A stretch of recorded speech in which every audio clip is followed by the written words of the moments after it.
와, 보시면 보잉, 아메리칸 에어, 유나이티드, 사우스웨스트 항공 다 52주 신고가입니다. 안녕하세요 여러분, 소몽입니다. 이번 한 주 그래도 우리가 좋아하는 주요 기술주들, 성장주들이 하락을 멈추고 반등을 해줬는데요. 좀 더 자세히 얘기해 보겠습니다. 지금 시장이 완전 2020년과 반대로 움직이고 있는데요. 소위 가치주, 경제 재개 관련주들이 모여있는 이 다우지수는 지금 조정은커녕 신고가를 갱신하고 있고 이번 한 주간만 무려 4% 상승했습니다. 반면 성장주, 기술주, 인기 유망주들이 많이 모여있는 이 나스닥 지수는 지난 2주 동안 급격하게 하락했다가 이번 주에야 다행히 반등을 하고 있는 모습입니다. 그래서 결과적으로는 이번 주에 2.2% 상승했는데요. 작년 미국 주식 투자하셨던 분들은 기억하실 텐데요. 완전 성장주 위주의 나스닥이 달렸고 가치주들이 포함된 다우 지수는 상대적으로 정말 재미가 없었습니다. 보시면 파란색 그래프가 나스닥 지수인데 연간 약 48% 상승한 거 보이시죠? 반면 다우 지수는 연간 9% 상승. 이것도 결코 못한 건 아닌데 나스닥이 너무 잘 나가다 보니까 상대적으로 확실히 소외된 모습이었습니다. 그런데 올해 들어서 특히 21년 2월 말 3월 들어서부터는 상황이 바뀌고 있는 모습인데요. 파란색 그래프 나스닥 이렇게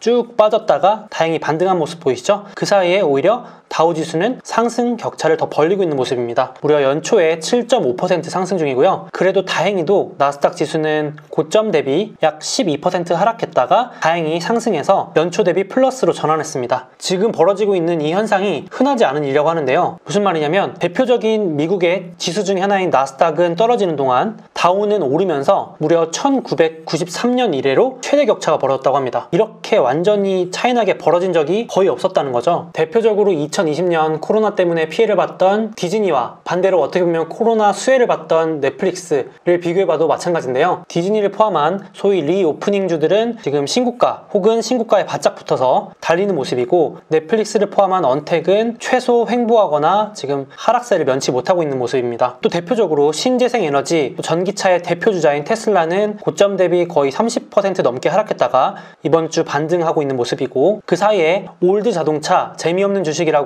오히려 2020년에 외면받았던 GM은 신고가를 갱신하고 있는 모습입니다. 사실 저는 2021년에는 이 가치주를 좀 더 좋게 보고 동시에 영상도 올렸었는데 다행히 현재까지는 괜찮은 모습을 보여주고 있고요. 또 비슷하게 엑소모빌을 포함해서 전통에너지, 작년까지만 해도 완전히 외면받아서 하락세를 면치 못했던 주식들이 올해는 가파르게 오르고 있습니다. 반면 태양광을 포함한 이 친환경 에너지 ETF인데요. 거의 모든 주식들이 작년까지 엄청 달리다가 올해는 조정을 받고 이번 주 다행히 반등을 해준 모습입니다. 특히 이번 주 대형주 중에서는 항공기 제작사 보잉의 상승세가 매우 눈에 띄었는데요. 보잉 역시 코로나 때문에 2020년 완전 약세를 면치 못했습니다. 거의 1년 동안 주가가 오른 게 없었고 역시 경제 재개에 대한 기대감으로 스멀스멀 오르더니 이번 주에 한 주간 무려 20%가 넘게 오르는 기염을 토하고 있습니다. 특히 이번 주에는 새로운 주문들도 많이 들어오고 보잉이 여태까지는 신규 주문보다 취소량이 더 많아서 마이너스를 기록했는데 드디어 19년 이후로 취소보다 주문량이 많아져서 아주 이걸 저는 좋게 해석을 하고 있습니다. 저는 개인적으로도 올해 여행과 광고 쪽에 나름 주식들을 베팅해 놓은 상황이어서 현재까지는 나쁘지 않은 상황인 것 같습니다. 아니 그러면 이제 성장주, 기술주 이런 건 끝이라는 말이냐? 사실 저는 그렇게 생각하진 않는데요. 이번 주 보시면 역시 이 주도주들이 괜히 주도주가 아닌 게 하락도 많이 했지만 또 이렇게 오를 때는 아주 강하게 올라주는 걸 보면서 역시 이 주도주들의 인기와 또 매수세는 살아있구나 이걸 느꼈습니다. 이번 주에 보시면 연료전지, 충전소, 우주, 태양광, 전기차 또 요즘 핫하죠. VR, AR 시대 열리면서 메타버스 또 온라인 부동산 관련해서 유망 혁신 분야 대표 주식들이 아주 강하게 반등한 모습을 보실 수 있습니다. 그래서 제가 이렇게 주도주 맵이라는 걸 만들어서 공유드리고 있는데요. 이건 주간 수익률입니다. 여기 잘 봐주세요. 반도체의 반등은 좀 약했지만 그래도 상대적으로 많이 빠진 전기차, 중국의 자동차인 샤오펑 니오는 50% 가까이 빠지기도 했었습니다. 테슬라도 마이너스 35% 넘게 하락했었다가 또 이번 주 반등을 한 모습이고요. 연료전지, 충전소, 태양광 이런 주식들도 고점 대비 반토막 난 주식들도 있었는데 역시나 빠르게 치고 올라오는 모습입니다. 그리고 여전히 핀테크와 부동산 분야 프랍테크도 매수세가 살아있다는 걸 느낄 수 있었고요. 이번 주에 아주 핫한 로블록스라는 메타버스 시대 또 대장주 중에 하나가 될 수 있는 주식이 상장했죠. 그러면서 관련 주식들도 관심을 많이 받았습니다. 뿐만 아니라 이 바이든 시대의 증세 테마주라고도 불리는 이 마리화나 그리고 스포츠 베팅 주식도 아주 강하게 반등한 모습을 알 수 있고요. 이런 테마와 무관하게 혁신 분야로 손꼽히는 우주 관련 주식도 하락도 심하게 했지만 상승도 아주 강하게 하는 모습입니다. 그런데 워낙 변동성이 심해서 여전히 최고점 대비 하락률 기준으로는 아직도 많이 하락해 있는 상태입니다. 아마 이번에 투자하신 분들은 느끼시겠지만 이런 유망 성장주, 주도주들은 인기가 있는 만큼 또 변동성도 심한 편입니다. 뉴스나 이슈 하나에도 수십 % 흔들릴 수 있기 때문에 조심해서 투자하셔야 되지만 길게 본다면 좋은 주식, 유망한 주식을 아주 싸게 살 수 있는 좋은 기회가 되지 않을까 하는 시점입니다. 유심히 한번 보시고 좋은 주식 잘 공부하셔서 줍줍 기회로 삼으시면 좋을 것 같고요. 자, 지금 이 순간에도 소위 성장주파와 가치주파의 기싸움이 팽팽하게 일어나고 있는데요. 아마 여러분들도 지금 어느 쪽에 투자해야 되지? 어떻게 투자 포트폴리오를 조정하지? 이렇게 고민하시는 분들도 있을 텐데 지금 성장주파는 어차피 돈은 계속 풀린다. 이쪽에 한 표인데요. 최근에 미국에서 부양책도 통과됐죠. 그래서 빠른 시일 내에 현금으로 꽂아주는데 성인 1인당 $1,400면 약 150만 원입니다. 그러니까 성인 한 사람당 통장에 150만 원이 현금으로 꽂히는 건데 설문조사 해보니까 이 부양책 지원금 절반을 주식에 쓴다 이럴 정도로 여전히 주식에 대한 관심이 많고 돈이 다른 곳으로 갈 데가 없다 이렇게도 해석이 돼서 이걸 규모를 계산해보니까 무려 33조에 달한다 이런 데이터도 나오고요. 그래서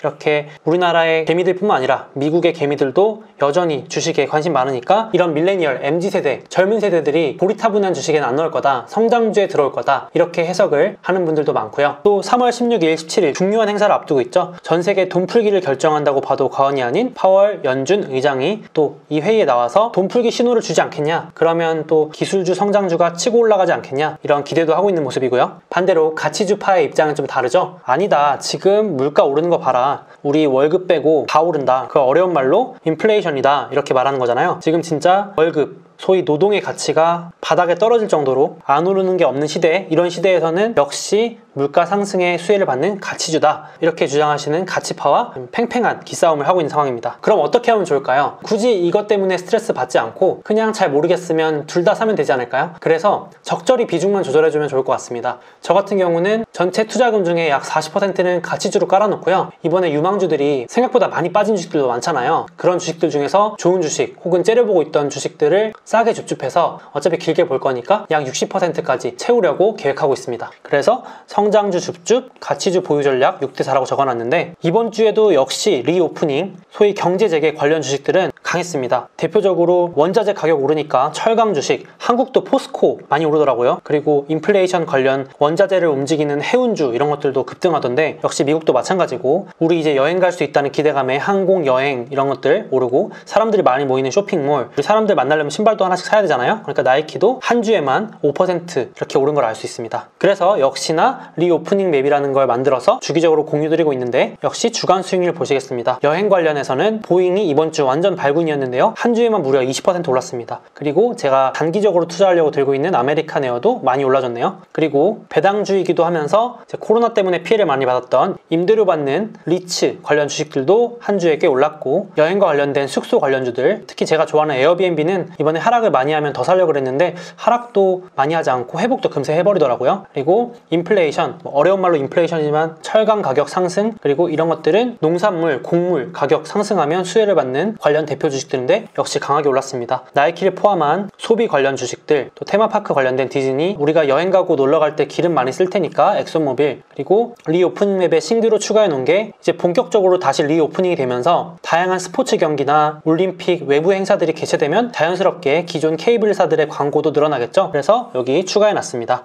투자 추천은 아니고요. 참고하시면 좋겠습니다. 여기 있는 회사들이 대표적으로 미국의 케이블 회사라고 보시면 됩니다. 이번엔 52주 고점 대비 하락률을 보시겠는데요. 와, 보시면 보잉, 아메리칸 에어, 유나이티드, 사우스웨스트 항공 다 52주 신고가입니다. 최근 1년 내 신고가를 돌파했다는 거고요. 그리고 이런 주식들도 신고가에 바짝 붙어있다는 모습입니다. 이런 것도 마찬가지고요. 인플레이션도 중장비 판매 1등 기업인 캐터필러도 신고가, 농산물 관련 기업인 디어도 52주 신고가, 지난주에 이어서 차량 공유업체 리프트도 52주 신고가를 계속 뚫고 있고요. 케이블 방송사들도 52주 신고가를 뚫으면서 조용히 올라가고 있습니다. 그러니까 성장주 하락, 반등과 무관하게 알아서 제 갈 길 가고 있는 모습이 이어지고 있습니다. 자, 그래서 제가 지난주에도 지지난주에도 하락할 때 저만의 대응 전략을 말씀드렸는데요. 저는 웬만하면 하락할 때는 뉴스를 거의 안 봅니다. 공포를 주는 뉴스들은 아예 꺼버리고요. 그냥 기계적으로 제 원칙대로 매수를 합니다. 어차피 제가 살 주식들은 다 골라놨기 때문에 조금이라도 싸게 살 수 있으면 저한테는 땡큐기 때문에 일명 줍줍 전략을 쓰는데요. 지난주에도 올려드렸던 이 종목들인데 당연히 절대 추천은 아니고 있고 저는 이렇게 한다. 그래서 참고만 하시면 좋을 것 같습니다. 여전히 장기로 너무 유망하게 보고 있는 엔비디아, 여러분들이 투자하시는 웬만한 전기차 기업들의 엔비디아의 반도체 칩이 다 들어간다고 보시면 됩니다. 뿐만 아니라 핀테크 기업 페이팔, 말이 필요 없는 애플, 이제 시장이 열리는 온라인 부동산 거래 기업 진로우, AR, VR 시대의 유망주 유니티, 전기차 충전소 차지포인트,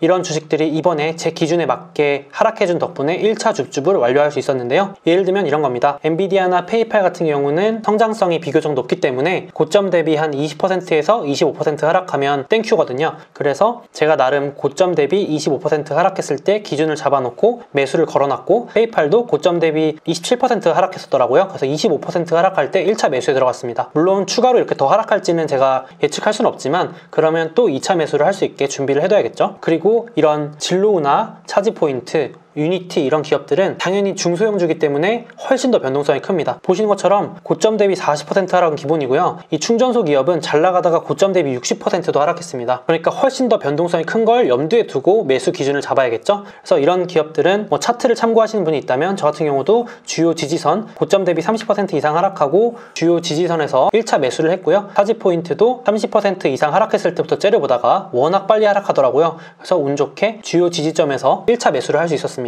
테슬라 물어보시는 분들 많은데 저는 이미 테슬라는 보유 중이라서 뭐 추가 매수는 하지 않았습니다. 근데 테슬라도 역시 고점 대비 30% 이상 하락하면 좋은 매수 포인트가 될 수 있겠죠. 그리고 당연히 애플 같은 경우는 변동성이 훨씬 적습니다. 고점 대비 20% 하락하는 일도 그렇게 많지는 않은데요. 이번에 딱 20% 정도 하락했더라고요. 그래서 저는 15% 정도 하락했을 때 1차 매수했습니다. 만약에 다음 주든 다다음 주든 이렇게 좀 흘러내리면 2차 매수할 준비를 해놓으려고 합니다. 거기다가 나스닥 지수, 그러니까 시장 지수잖아요. 이런 시장 지수는 당연히 개별 종목이 아니니까 변동성이 더 적겠죠? 근데 마침 이번에 고점 대비 딱 12% 정도 하락했더라고요. 그래서 사실 원래 저는 이거 15% 정도는 와야 살려고 했는데 아쉬워가지고 그냥 한 10%쯤 하락할 때 장기 계좌에 어차피 모으는 용도로 1차 매수했습니다. 시장 지수는 모아가려고 사두는 거라서 더 하락하면 또 2차 매수할 수 있게 준비 중입니다. 그래서 지난 영상에도 넣어놨었는데 어차피 장기 투자하려는 나스닥은 이번에 1차 매수했고, 마침 반도체도 많이 떨어지는데 개별 종목은 엔비디아 사고 나머지는 이 ETF로 퉁쳐서 1차 매수했습니다. 15% 넘게 하락하더라고요. 그리고 또 이번 바이든 행정부의 수혜주인 태양광 ETF가 많이 하락하더라고요. 그래서 개별 종목 사는 거 번거롭고 해서 역시나 1차 매수했습니다. 그리고 S&P 500과 다우지수는 생각보다 안 떨어지더라고요. 앞서 말씀드린 것처럼 신고가 갱신하고 있어서 딱히 추가 매수하지는 못했습니다. 그래서 오늘은 지금 보고 계신 리오프닝 맵의 52주 고점 대비 하락률 자료와 주간 수익률, 또 주도주 맵의 고점 대비 하락률, 그리고 주간 수익률 자료까지 공유를 드려봤습니다. 마지막으로 마치기 전에 한 가지 알려드릴 소식이 있는데요. 2021년 3월 24일에서 25일 사이에 저의 새로운 책이 나올 예정인데요. 아마도 제목은 소스몽키의 한 권으로 끝내는 미국 주식이 될 것 같고, 저의 투자 노하우와 솔직한 경험담, 이야기들을 최대한 많이 담으려고 노력한 책이니까 책이 나오면 관심 있게 한번 봐주시면 좋을 것 같습니다.